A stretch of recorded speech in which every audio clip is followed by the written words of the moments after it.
Scoot over closer. Come here, Sean. So this is what we used prior to the DPIR, which is what we use now. This is called the DP2. And it runs off of a hydrogen-nitrogen mixture that burns a flame inside the instrument.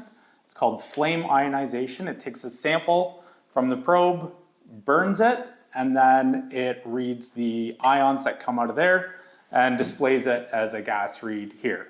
Now, the problem with that is if we get too much gas that comes through, if we find a leak that's too big, it actually blows it up inside in a explosion chamber. When that happens, in the field, what we have to do, if we can't get it to relight, we actually got to take it apart on the side of the road and pop the top off. Take this off, and then you would realign your ignition points inside the cell so that the spark would jump again. And then it would relight the flame. So you do that as many times as you need, depending on which leaks you found. So with what we use now, we can read all the way up to 100% gas. This only reads up to 10,000 parts per million, which is 1% gas. So how do we know how big of a gas leak we had if it was over that range? Well, because we knew that at 5% gas, it reaches the explosive range, which is what will explode inside here. We could actually estimate how big of a leak we had based on how fast you blew out your pack. So if you put your probe on the leak and instantly it just blows up, then you know I got a pretty big leak here. And we'd adjust accordingly. And then figure it out and we'd call it in. And for calling in an emergency leak, back when we were using these, we would use the quarter that you had in your pocket and you'd go find a payphone and you'd use the payphone to go call in your leak.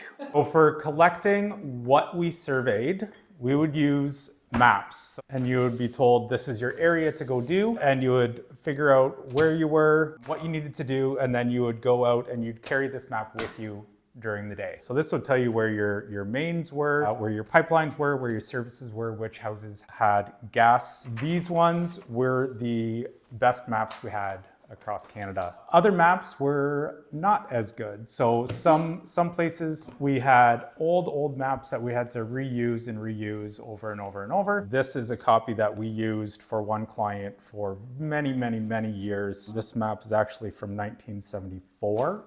So we had that, and then the other way that we would sometimes survey, if we absolutely had to, is we would create our own map, where we actually drew the pipe on the map ourselves so that we could use it in the field and know where to drop people off, where to pick people up, and try to get everything surveyed. So this is what we had to do. So we basically had to make do with what we could and go from there. At the end of the day, we would record what we did. We would take a rough copy of the map into the field, but then for our records, we would use a good copy of the map and we would mark it all off, everything that we did.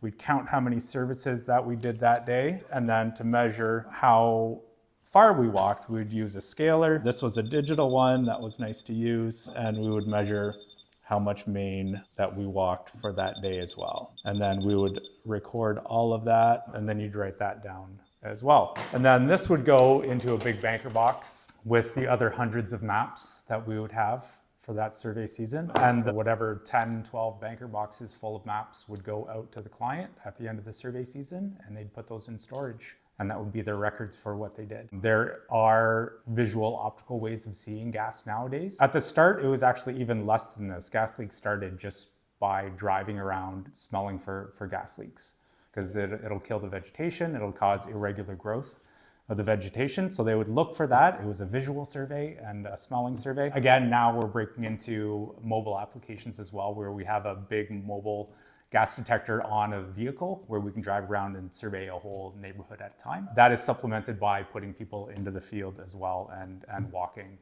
on the gas lines as well. It's really the best way to pinpoint a leak and see exactly where it's coming from.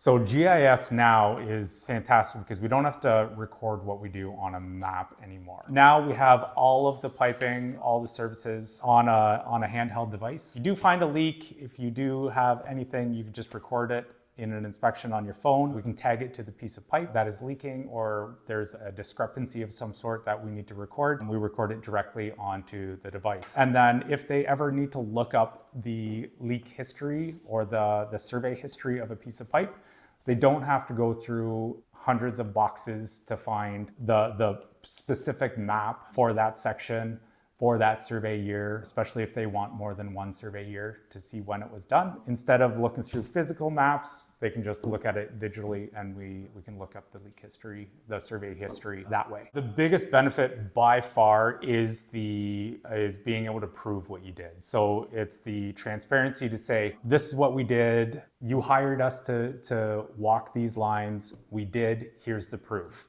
It's not just writing it down and saying, I did it, I pinky swear that I did it. We can prove that we were there, and it's reliable, and we can find anyone if they're trying to cut corners, we know that. So if there is ever anything that happens, we can look back and say with 100% certainty that yes, we were there, yes, we surveyed it, and here's what the results were of that survey. I was gonna say, we can start with basically how Hetek helped revolutionize this. Because the transition from paper maps to GPS-based mapping for gas leak survey, for these surveys, and Hetek has always been known as the front runner in that industry and pushing the technology and pushing capabilities of what we can do. Because it was twofold. It was A, get the maps on an electronic device so that we could see it without carrying around a giant map, and B, collect the information that they were doing out in the field in a way that we could verify, audit, and report on. Breadcrumbs is, if you remember Hansel and Gretel, they went into the woods and they dropped bread behind them so that they knew how to get back. We literally drop points behind the people as they walk, and they're called breadcrumbs. And we collect those breadcrumbs and turn them into walking trails. They came to us saying, we know what you use the data for. Is there a way that we can help you visualize that data in the field better? And we outlined how we would need it to work, and the most recent release actually has added that functionality to the field software. They came to us with a product that worked okay, and we made it a lot better. And I think that's really why we're the #1 leak survey company in Canada. So part of Hetek's motto is keeping people safe, helping our customers keep people safe in the most worry-free way possible. The technology part is the worry-free way. Our clients don't have to worry about whether or not we are doing the survey.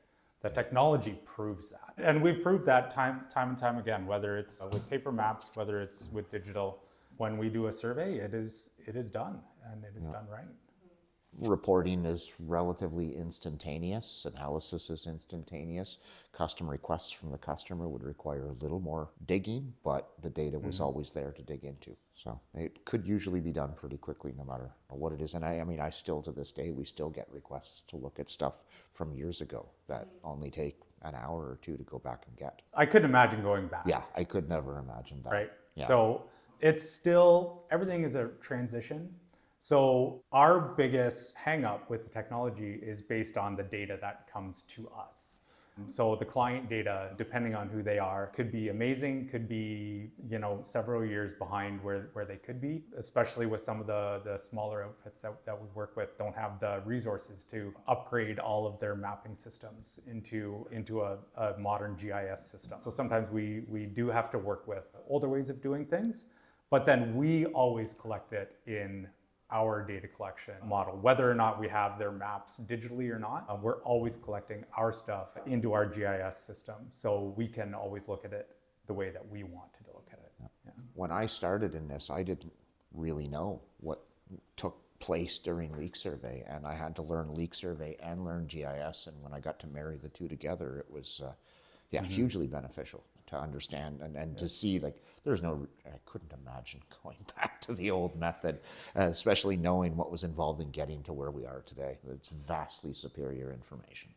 No, one of the benefits of the old way was that we didn't have to deal with cell phones and batteries. So that's one thing that GIS on a mobile device can chew through the battery pretty quickly. So depending on how new your phone is, or maybe how old your phone was, maybe your battery was gonna die. So we'd have surveyors not only using their phone, but traveling with external battery packs as well to keep their phone going. Whereas if you just had your map, you didn't have to worry about that. Also, in the hot summer days, we're starting to see our phones overheat, which is a little bit of an issue.